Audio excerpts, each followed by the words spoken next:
Hi, my name is Richard Mofedamijo, and you're watching the Liz Money Show. You're watching The Liz Money Show. Help me welcome the one and only RMD Richard Mofe Damijo. How are you doing? I'm good. Oh my God, you look so good. Thank you. Very young, younger every day. Well, thank you. Like I guess it's the glory of God, yeah. It is. It's called anointing oil. I can tell. I can Yeah. tell. So tell me briefly, how do you describe RMD in your own word? Well, RMD is the public persona. He's the actor. He's the one that the public knows from their television sets or their videos at home or from movies. Richard Mofedamijo, on the other hand, is a shy worry boy, trying to still make his path, in this world. I'm a father, a husband, and a brother and uncle to many people. He's about to be my own brother very soon, so you guys watch out. You're a veteran actor right now. I mean, we all know that you've done so much. Veteran. Wow, 52. Okay. Watch out, Lou Jacobs. Can you tell me how does it feel like? I mean, remembering all these years that you've done, so many things that you've done with Nollywood. How does it feel like being a veteran? Well, I still don't consider myself a veteran yet. I mean, I have people like Uncle Olu Jacobs, Uncle Peter Doche, who I look up to, Uncle Jimmy Sholanke, and Jido Gungbade. Those are people that qualify to be called veterans today. We are the second generation Right. after that generation Right. of actors. Right. Well, I guess people like Ramsey can look at me and say, they are a generation behind us. That's right. And then now the UKJs of the world, the younger ones, are a generation behind the Ramsey Noahs and the Jim Ikes. Right, Yeah. right. So so after, I think I'm close to being a veteran. I'm not a veteran yet. Don't Yeah. let the white hair fool you. He still got it. And apart from the white hair, you have to earn it. You have to be an Olu Jacobs. I can't stand on the same line with an Olu Jacobs and say I'm in the same. No, I mean those are like class acts. They are icons in front of us. Without them, we would not be where That's right. we are today. So That's right. in that regard, I'm just a young actor, still watching and learning from those that are ahead of me. I love that word, young actor. Very young. You dabbled into politics. At what point did you actually wake up and say, you know what, I would like to help my fellow brother and get into this? Well, it came, it wasn't something I planned, and I didn't wake up one morning and I said, this is time for politics.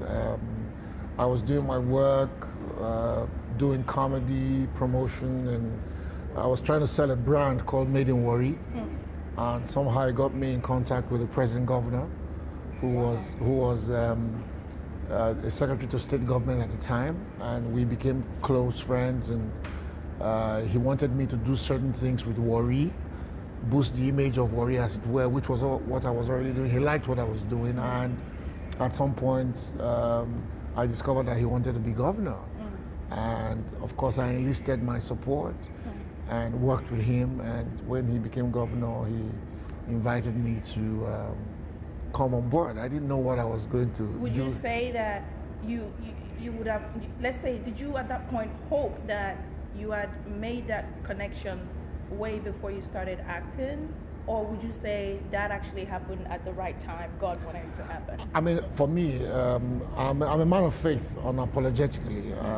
And so everything that I do in my life, I believe that when I move, it is the appointed time to move. So I guess all of this was prearranged for me to move, and that's why I moved. Today I'm a politician. You're a commissioner right now. How does it feel like? I mean, coming from where I'm coming from, it's like a new school altogether. I mean, I'm in a new world where I am learning every day. No matter how old you are, if you step into politics, you have to learn the ropes, like from the very scratch. Right. I don't know what form I'm in now, if I'm still in JSS or primary school, but I'm trying every day to make sure that I'm able to affect as many people's lives as possible. Now, what happens when you make the transition is that your constituency changes. It is hard for people whom have known you all your life to understand what happens. But when you become a politician, you are ruled by constituencies and your people, where you come from, because immediately you become a representative of the people, or first your people and then your state. And so your worldview becomes more concentrated in the place where you are serving. You know, so whilst I have lost most of my friends in Lagos because they don't see me as much as they used to see me, now I've made a lot more friends in my village, in my local government area, in my state. So your focus is a complete 360. Life goes on. You know, it's a complete switch. You know, and it is difficult for people that you've always known all your life to understand that switch. But you don't have a choice when that switch happens, because now you are responsible and accountable to a new set of people and a new set of rules. What I want to ask is, you're still into acting right now or no? Well, I haven't acted in a while, but every time I have a little window and opportunity, if I'm not working here, for instance, I joined Tinsel when there was a break in government and we were waiting for the next appointment. And I joined Tinsel. That's when I went back to acting. I don't like anything that has a void. I like to be busy. I like to be constantly busy. You know. So how's the family? Family is good. Children are good. Anybody going to follow my footsteps? I don't know yet. But I would like to believe that I'm a liberated man, and if anybody wants to be, my daughter loves music, fashion, dance, and everything. She's just 10 now, but. Who knows? Would you let her go for it? Oh yeah, I mean, I'll support her. Anything she wants to do, I will. I mean, look at me. That's awesome. That's awesome, man. So, I mean, like, are you expecting more? Are you going up to 10 or 11? No. I'm done. You're done for now? I'm done. Okay, I'll say you say so. Don't let me hear a few months' time and you say, oh, we're no. The social media will always say what they want to say. That's true. I mean, I read some time ago that I married a second wife. I was about to ask you, like, do you have any plans? Ladies, don't... So I'm hoping that the wife will come forth at some point, because, you know... don't give them any hope, because they're looking at you, they're like... No, you hear these things. It's unfortunate that people who live their entire lives from the internet. I don't live my life on the internet. And so I actually feel sorry for them when they read stuff, because people make up stuff. That's true. And just say so. What is your plan? Because right now you're a commissioner for culture and tourism. What is your future plans for in that department? Create more jobs. Right now we're looking at the Delta Beyond Oil. All we're interested in right now in Delta mostly is to be able to create jobs. We want to create more jobs. The entry level for tourism is very low. And so it is employment friendly. So it is possible to create more jobs. We're building one of the biggest resorts right now in Africa. It's called the Delta Leisure Resort. Upon completion, we are hoping that we'll be able to employ at least 2,000 to 3,000 people, young people, to work in the tourism industry. So that for me is the major driver right now. Apart from the structures and all of that that's going to happen.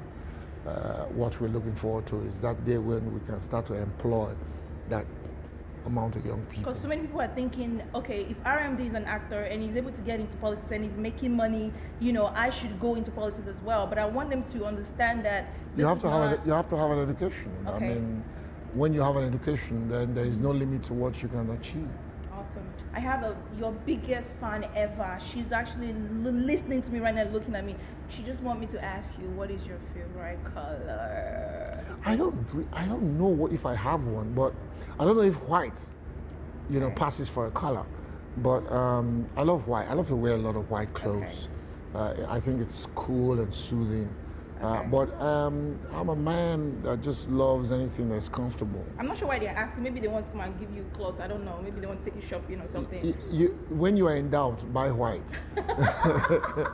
That fan. When you are in doubt, white is good. Right. Would you like to give a shout out to anybody out there? Anybody at all? My family. My fans. Well, you guys, thank you so much Richard Mofe Damijo, finest man in Nigeria that we know as of today. You're here. You're watching the Liz Money Show. Thanks for watching. See you next time. Bye. Thank you for watching The Liz Money Show. Visit www.youtube.com/The Liz Money Show to watch exclusive celebrity interviews. Leave a comment, subscribe, and be the first to get a buzz on new videos. Follow me on Twitter at Liz Money. Like me on Facebook, www.facebook.com/The Liz Money Show. If you need to contact me, send me an email, thelizmoneyshow@gmail.com. Thank you and God bless you. See you soon.